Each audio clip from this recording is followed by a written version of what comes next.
Ketika kita latihan di organisasi atau di ajarannya kita, pasti kita diajarkan cara memukul muka, menendang muka, titik fatal. Bahkan yang dilarang dalam peraturan, kita diajarkan di ajarannya kita.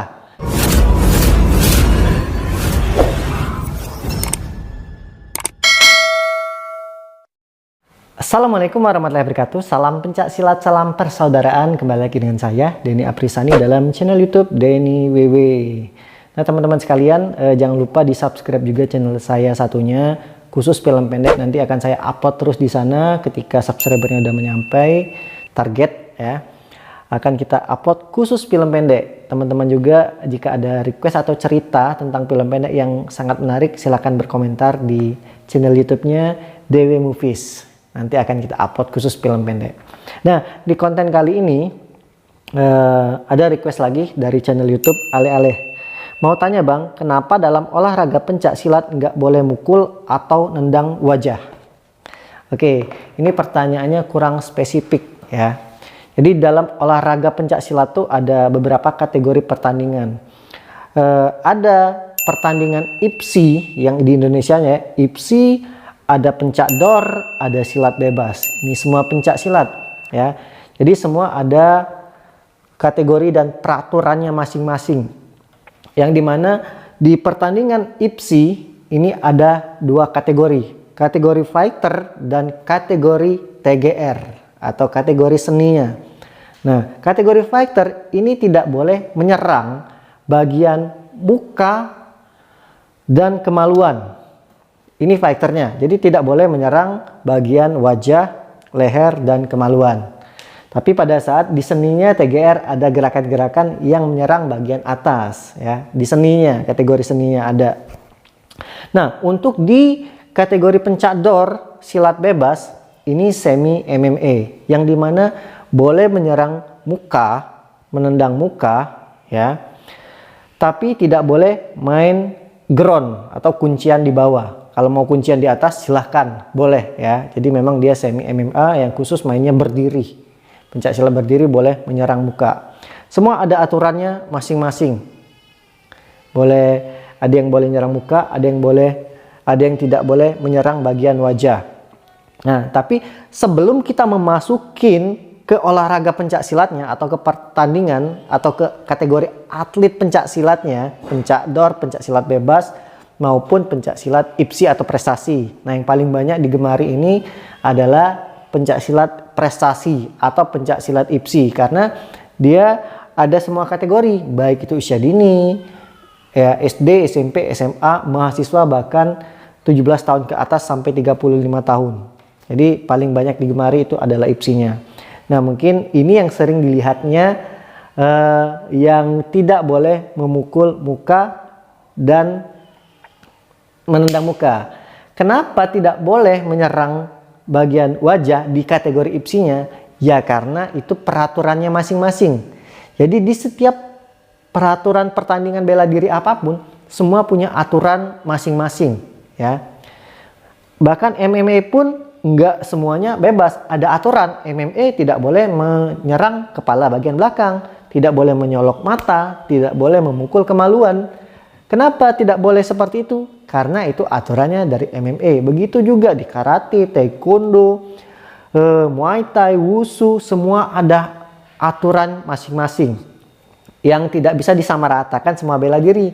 Karena semua bela diri bagus pada ranah dan bidangnya masing-masing dan juga ada peraturannya masing-masing. Tapi sebelum kita berlatih ke kategori atlet, yang pertama kita latih di dalam pencak silat itu ada organisasi atau perguruan masing-masing di pencak silatnya. Seperti saya, ya, saya dari organisasi pencak silat Persaudaraan Setia Hati Terate atau disingkat PSHT. Seperti istri saya, Perisai Diri, ada Tapak Suci, Keresakti, PSHW, Pagar Nusa dan lain-lain. Semua ada ciri khas masing-masing. Nah, tapi ketika kita latihan di organisasi atau di ajarannya kita, pasti kita diajarkan cara memukul muka, menendang muka, titik fatal. Bahkan yang dilarang dalam peraturan, kita diajarkan di ajarannya kita. Kita diajarkan di organisasinya kita, mencolok mata, itu diajarkan kita mencolok mata ya. titik fatal. Kemaluan pun diajarkan menyerang kemaluan. Karena ketika kita berlatih di ajaran, ya, ini konsepnya sudah bela diri praktis. Bagaimana cara cepat melumpuhkan lawan. Tapi lawannya adalah memang orang jahat, bukan sama-sama atlet ya. Tapi kita nggak tahu kalau misalkan atlet ada yang jadi jahat ya. Jangan sampai bahaya. Susah ngadepin atlet kalau dia sudah jahat, susah banget. Nah, di ajaran tadi ya bagaimana caranya kita menyerang titik-titik fatal seperti itu ya. Jadi semua kita diajarkan.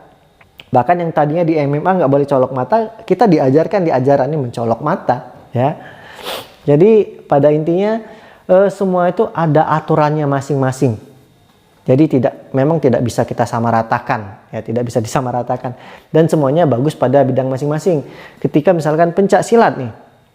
Pencak silat bagus saya di ranah IPSI, belum tentu saya bagus di silat bebas. Silat bebas bagus, belum tentu dia bagus ke ranahnya silat IPSI walaupun dia sama-sama silat.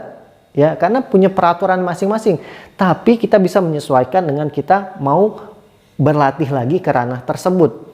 Nah, misalkan pencak silat ke MMA, misalkan kita bagus di pencak silat, belum tentu bagus di MMA karena peraturan sudah beda lagi. Yang tadi tidak boleh menyerang muka, di sana boleh. Kami yang terbiasa menyerang bagian leher ke bawah harus menyesuaikan lagi ketika menyerang bagian muka.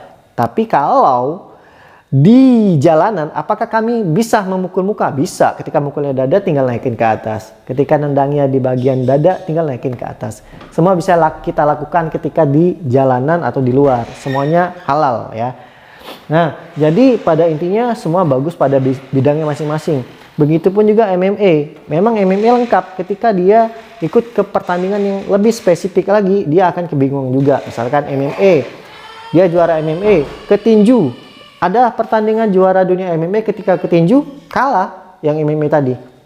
Karena memang tinju difokuskan untuk melatih tinju aja. Begitu juga ketika misalkan tinju turun ke MMA, saya yakin kalah juga sama MMA tadi. Begitu juga dengan silat. Ketika silat ke MMA, kita kewalahan. Ya, habis kita dikunci bagian bawah ya, diserang bagian atas. Tapi ketika praktisi MMA turun ke silat, dia akan kebingungan juga, saya yakin itu.